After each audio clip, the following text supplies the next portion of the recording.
வெளியேறதுனால தொண்டர்கள் மகிழ்ச்சி அடைகிறதா அதிமுக பொதுச் செயலாளர் எடப்பாடி பழனிசாமி அவர்கள் பேசியிருக்கக்கூடியதை நம்ம பார்க்கிறோம்.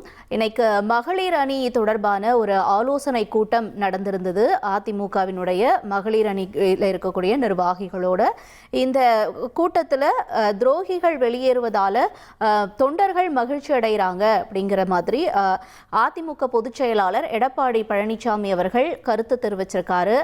அதிமுக ஜனநாயகத்துடன் இயங்கக்கூடிய ஒரு இயக்கம் அப்படிங்கிறதையும் அதிமுகவிலிருந்து துரோகிகள் வெளியேறதுனால தொண்டர்கள் மகிழ்ச்சி அடைகிறாங்க அப்படிங்கிறதையும் இந்த கூட்டத்தில் அவர் பேசியிருக்காரு. ஏற்கனவே அதிமுக முன்னாள் அமைச்சர் எம்.ஆர். விஜயபாஸ்கர், சி. விஜயபாஸ்கர் இவர்களெல்லாம் தாவேகாவில் இருக்கக்கூடிய சூழல்ல இவருடைய இந்த கருத்தும் இப்பொழுது முக்கியத்துவம் வாய்ந்ததாக பார்க்கப்படுது. விவரங்களோட செய்தியாளர் ராமச்சந்திரன் இணைறாரு, அவரோட பேசலாம். ராமச்சந்திரன், இந்த கூட்டத்தில் வேற என்னென்ன கருத்துக்களை முன் வச்சிருக்காரு அதிமுக பொதுச் செயலாளர் எடப்பாடி பழனிசாமி அவர்கள்? வணக்கம். அதிமுக மகளிர் அணி கூட்டத்தில் அதிமுகவின் பொதுச் செயலாளர் எடப்பாடி பழனிசாமி பல்வேறு கருத்துக்களை வலியுறுத்தியுள்ளார். அதில் துரோகிகள் வெளியேறுவதால் தொண்டர்கள் மகிழ்ச்சியோடும் எழுச்சியோடும் இருக்கின்றனர்.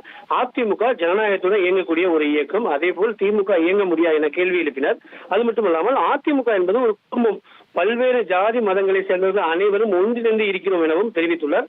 அது மட்டுமல்லாமல் அதிமுக அரை நூற்றாண்டு கண்ட கட்சி, அதனை எளிதில் அழித்து விடலாம், ஒழித்து விடலாம் என ஒருபோதும் எண்ண வேண்டாம். மக்கள் அதிமுகவுக்கு தான் ஓட்டு போட்டு எம்எல்ஏவாக தேர்வு செய்கிறார்கள். ஆனால் சிலர் நமது இரட்டை இலை சின்னத்திலிருந்து வெற்றி பெற்றவர்களை ராஜினாமா செய்து அவளுடன் இணைந்து வருகிறார்கள். இந்த ஆட்சியை நடத்த முதல்வருக்கு என்ன அருகதை இருக்கு என தாவேகா முதல்வர் மீது ஒரு கேள்வியை எழுப்பியுள்ளார். அது மட்டுமல்லாமல் கரூரில் 41 பேர் இறந்த வழக்கு இன்றைக்கு எவ்வாறு போய்கொண்டிருக்கிறது எனவும் அவர் கேட்டுள்ளார். அது மட்டுமல்லாமல் நான் 34 வயதில் எம்எல்ஏ ஆன தேர்தலில் வெற்றி தோல்வி என்பது ஒரு இயல்பானது. ஆனால் கடந்த நாடாளுமன்ற தேர்தலை விட சட்டமன்ற தேர்தலில் அதிமுகவின் வாக்கு சதவீதம் அதிகரித்துள்ளதாகவும் அவர் தெரிவித்துள்ளார். அது மட்டுமல்லாமல் மக்களுக்கு எதுவுமே செய்யாமல் தமிழக வெற்றி கழகம் தற்பொழுது ஆட்சி கட்டில் அமர்ந்துள்ளது எனவும் மகளிர் ஆலோசனை கூட்டத்தில் தற்பொழுது அதிமுக பொதுச் செயலாளர் எடப்பாடி